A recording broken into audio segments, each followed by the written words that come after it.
mga kapaps. Pang-apat na huli ni Argus nito mga kapaps. Ayan. Magandang alimugo rin ito mga kapaps. Laki rin ang huli nito mga kapaps. Nanggaling pa to doon mga kapaps. Kaya sipit pa ito dito. Sumakit. Ayan, nahuli naman ni Argus. Pang-apat na mga kapaps.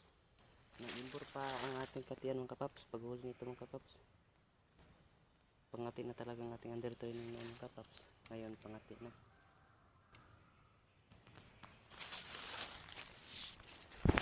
Ayan mga kapaps. Huli ni Argus mga kapaps. Gandang alpas ito mga kapaps. Ayan. Pang-apat na to.